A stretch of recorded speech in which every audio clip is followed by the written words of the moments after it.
Bagaimana Pak? Bagaimana?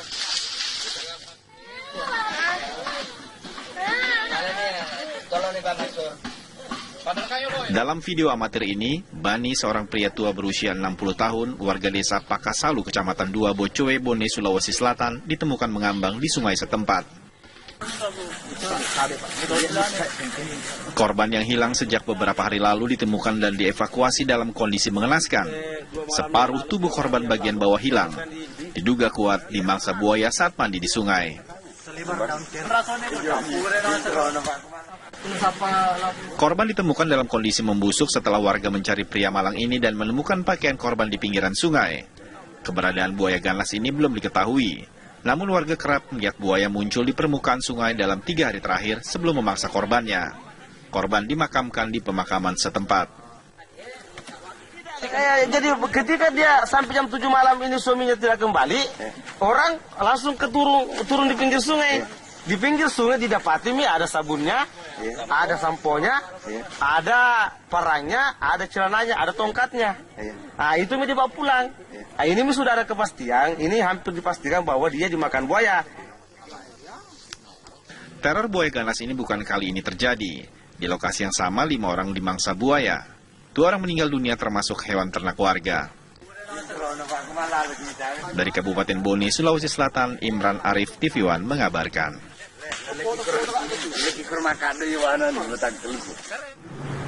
Sering menginap di rumah tersangka.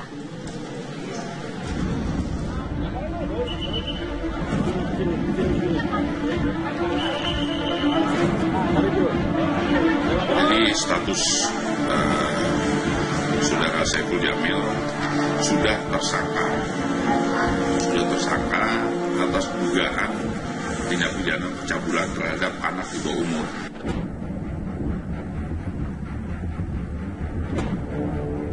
Masalah kembali menghampiri pedangdut kenamaan Saiful Jamil. Kamis, 18 Februari 2016, polisi resmi menangkap dan menetapkan Bang Ipul, sapaan akrab Saiful Jamil, sebagai tersangka dalam kasus dugaan pencabulan terhadap anak di bawah umur. Saiful Jamil dilaporkan seorang remaja berumur 17 tahun berinisial DS yang mengaku mendapat pelecehan seksual saat menginap di rumah tersangka. Saiful yang diperiksa di Polsek Kelapa Gading, Jakarta Utara, sempat mengelak saat ditanya mengenai kasus yang membelitnya. Gak apa-apa. Ada apaan, Bang? Gak apa-apa. Kenapa, Bang? Gak apa-apa. Apa? Kenapa sih, Bang? Bang melakukan pencabulan, Bang? Di rumah inilah tersangka diduga mencabuli korbannya DS yang merupakan fansnya saat menjadi juri di ajang kompetisi dangdut di sebuah TV swasta. Pihak keluarga tersangka menjelaskan, Saiful Jamil memang sering membantu sejumlah penggemarnya dengan memberikan pekerjaan di rumahnya di kawasan Kelapa Gading, Jakarta Utara ini. Termasuk bagi DS yang diketahui sebagai fans berat tersangka. DS fans beratnya Om Aji. Aja sih kalau nggak salah dia gitu. fans. Sering SMS atau gimana fansnya? Kirim pesan aja sih lewat media sosial.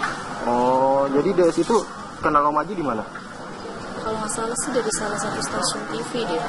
Oh gitu. Udah lama ya? Beberapa bulan yang lalu. Bulan yang lalu ya. Iya.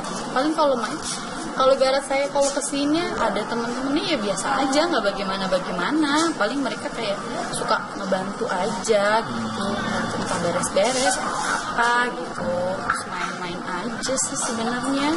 Berarti selain DS banyak fans yang main ke rumah Bang Ipul? Ya, banget. Sementara itu korban DS diketahui mulai dekat dengan Saiful Jamil sejak 2 minggu yang lalu.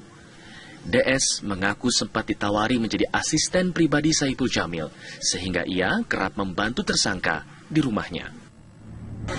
Ya begitu, jadi ya pacaran, ya normal lah kayak orang biasa. Cuma pas dia kenal sama Saiful Jamil, dia sering main ke rumahnya, waktu itu BBM-an, lain-lainan juga. Terus diiming-imingin katanya mau jadi asistennya pas nonton akademi. Iya, ngomong sama anak-anak cerita dia. Udah lama belum dikenal sama Saipul Jamil? Baru ya sekitar 2 mingguan lah. 1 mingguan ya? 2 minggu. Iya. Hal ini juga dibenarkan pihak kuasa hukum korban yang menjelaskan DS menuruti perintah Saipul karena ingin diorbitkan sebagai asisten tersangka. Tidak ada sih dijanjikan, cuma karena ngefans banget ya, dan dia berharap bisa nanti diorbitkan ya. Jadi apapun yang disuruh S ya, dia tidak mau nolak ya. Selama itu memang masuk dalam hal-hal yang positif ya, yang logika ya dilakukan. Contohnya untuk mengemasin barang-barangnya S, mengangkat, menurunin, itu dilakukan. Sementara itu, koordinator penonton bayaran Eli Sugigi yang juga teman Saipul Jamil menegaskan DS bukanlah penonton bayaran. DS merupakan penonton baru yang kebetulan bertemu dengan tersangka. Dia bukan anak penonton dan bukan penonton bayaran yang saya tahu. Dia anak baru dan baru datang ke stasiun TV itu baru 3 kali datang apa berapa kali nonton gitu. Kalau penonton aslinya itu yang udah lama nggak mungkin berani melakukan seperti ini karena mata pencarian dia itu di penonton, mata pencarian dia di TV itu. Kalau ada kasus begini langsung hilang dong rezeki dia, iya nggak? Jadi dia itu bukan penonton bayaran. Yang saya tahu, saya nanya dengan agensi-agensi yang di sana, saya tanyakan, saya kenal semua sama agensi. Itu siapa? Bukan po, itu bukan penonton bayaran. Penonton baru datang dan kebetulan ketemu Bang Ipul gitu. Emang dia tuh akrab banget sama penonton dan semua asisten dia tuh cowok semua. Kadang di bawah asisten tuh 5-4 gitu ke stasiun TV itu. Dia deket banget sama penonton, suka bagi-bagi duit juga mungkin ke penonton ya gitu kan ya. Jadi dia kayak itu orang yang senang digodain sama penonton. Bang Ipul senang berseteru dengan sorak-sorak sama penonton itu demen karena kan artis tanpa penonton itu kayak gimana sih, kayak makan nasi tanpa garam gitu kan, karena nggak ada sorakan. Kita siapa kalau jadi artis kenal dari mana? Dari fans, dari penonton kan. Ya mungkin Bang Ipul di situ karena merasa tuh penonton itu udah bagian dari dia gitu loh. Kini polisi masih terus mendalami kasus ini. Polisi bahkan membuka kemungkinan adanya korban pencabulan lain. Saipul Jamil bisa saja tengah menatap akhir karirnya sebagai artis dangdut jika benar terbukti bersalah melakukan pelecehan seksual pada anak di bawah umur. Saipul bahkan terancam hukuman 15 tahun penjara. Tim TV One mengabarkan. Melalui orang yang bertelepon kepada adik saya, Samsul Hidayatullah, yang mengatasnamakan Kapolsek Kelapa Gading. Ya.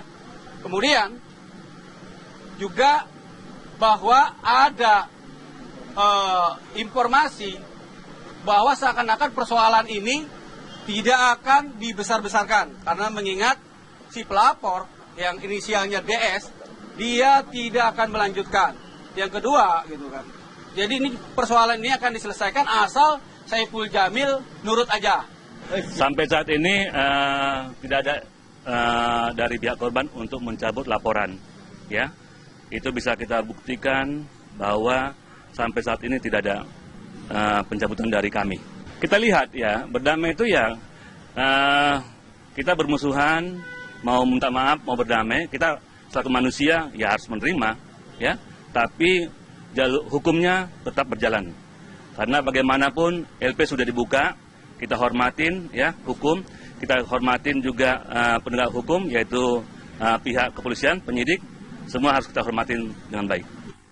Sehat, alhamdulillah sehat-sehat aja. Yang bersangkutan juga menyesali perbuatannya berkali-kali melalui penyidik menyampaikan permohonan maaf.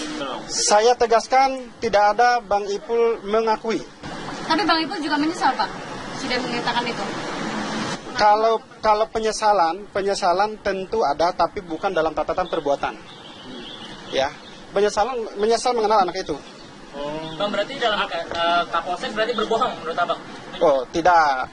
Kita tidak dalam justice berbohong apa tidak. Saya minta kepada semua masyarakat Indonesia, termasuk pihak kepolisian dan teman-teman media, tidak menjustifikasi seseorang. Kami tidak menyampaikan atau mengatakan bahwa Pak Kapolsek atau pihak penyidik itu berbohong. Tetapi menurut alat bukti, keterangan saksi dan korban, pelaku. Pak Saiful Jamil saat ini yang dituduhkan pelaku. Kalau bagi kami sih Saiful korban, bahwa tidak ada perbuatan-perbuatan yang dituduhkan atau diberitakan selama ini. Pemirsa, kami harus jeda sejenak. Kami akan kembali dengan kabar korban Saiful Jamil tertarik menjadi asisten yang kerap menginap di rumah Saiful. Kami akan segera. Juru kamera Septiandi. Tentang pribadi Bang Ipul sendiri seperti apa? Apakah memang kebiasaan dulu seperti apa? Dan apakah ada tingkah-tingkah yang berbeda sebelum hari H? Kalau pribadi itu ya luar biasa lah. Artinya jangankan sama yang sudah kenal, sama yang nggak kenal pun dia percaya. Gitu. Artinya kayak seperti ibu mertua. Ibu mertua itu bisa berkelanjutan sampai seperti ibunya sendiri. Buktinya ada di sini Ibu Ati. Gitu. Artinya pribadi yang sempurna sih nggak mungkin, super aja ya gitu kan.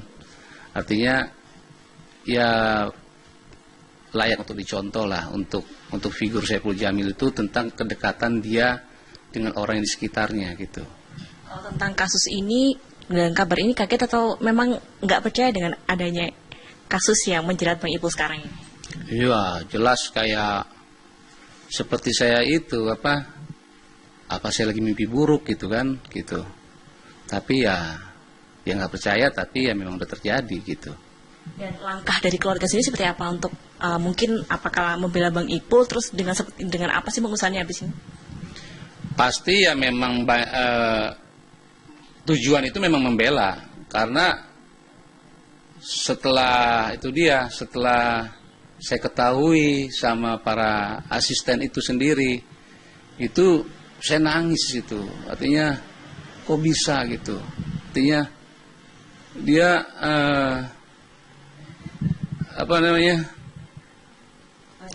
Iya sih yang maksudnya si pelapor ini ya gitu ya.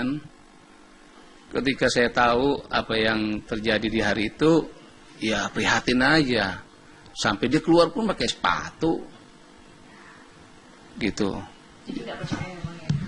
Iya, jadi maksudnya ya untuk percaya terjadi ini ya udah terjadi, percaya. Tapi ya nggak percaya itu dengan kelakuan si pelapor itu. Sungguh luar biasa gitu. Tapi ya udah, artinya itulah kebaikan seseorang yang jelas sudah bukti ya. Artinya karena asisten-asistennya Saiful itu sendiri bukan dia mencari, karena keikhlasan bekerja seseorang itu ketika dia mendatangi, dan itu emang udah bukti. Jadi ada yang bertahan sampai 2 tahun pun ada.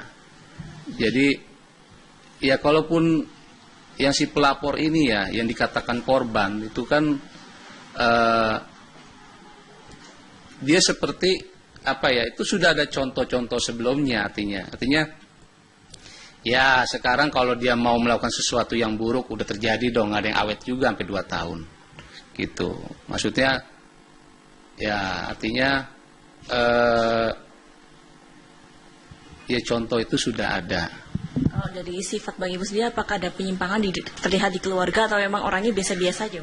Ya biasa-biasa aja gitu. Tambah juga ya ibunya terkejut, ibunya Virginia juga gitu kan mengenai perihal ini. Ya sudah, saya bilang ini ya harus dihadapi Ibu gitu. Kita jalani, doakan saja gitu yang terbaik. Sampai datang kemari kan dari Cimahi. Kalau harapan dari keluarga sendiri untuk Bang Ipul seperti apa? Ya harapannya ya sekarang gini, banyak yang harus dia tanggung banyak. Bukan bicara dia harus nanggung kebutuhan dia, bukan. Dia juga termasuk pendonasi juga di sini, di masjid sekitar sini bersama jemaahnya. Dia juga ya perhatian juga dengan orang tua, artinya ibu mertua. Sebenarnya mungkin ya kalau umumnya orang sih ya mungkin udah seperti orang, seperti tetangga, tapi itu nggak dilakuin, dan dia memberikan perhatian yang lebih loh, artinya gitu. Iya, harapannya itu dia, artinya pastinya ya pastinya adik saya jatuh lah artinya. Dan tapi kami keluarga nggak dendam. Dan adik saya apalagi bukan tipe-tipe pendendam. Jadi yakin akan bisa selesai Bang ya? Amin. Ya, amin. Ya. Sementara penyidikan berlanjut, pihak Saiful Jamil dan juga pelapornya DS ini terlibat pertentangan kata-kata. Di antaranya pro kontra tentang pihak DS mencabut laporan terhadap Saiful Jamil serta soal penyesalan atau pengakuan Saiful. Dari hasil perundingan tim kuasa hukum dan pihak keluarga Saiful Jamil di kediaman tersangka petang ini. Perundingan yang digelar sejak semalam dan berlanjut hingga sore ini bertujuan menentukan langkah pembelaan dan menyamakan persepsi dengan pihak keluarga. Ya, tindakan hukum yang akan dilakukan adalah mengklarifikasi status tersangka Saiful Jamil. Ya, dalam kasus ini, dalam kasus pencabulan, bahwa kuasa hukum beranggapan bahwa ada kesalahan SOP saat proses pemeriksaan dan penetapan tersangka. Saiful Jamil juga tidak didampingi oleh kuasa hukum saat membuat BAP di Polsek Kelapa Gading pada hari Kamis lalu.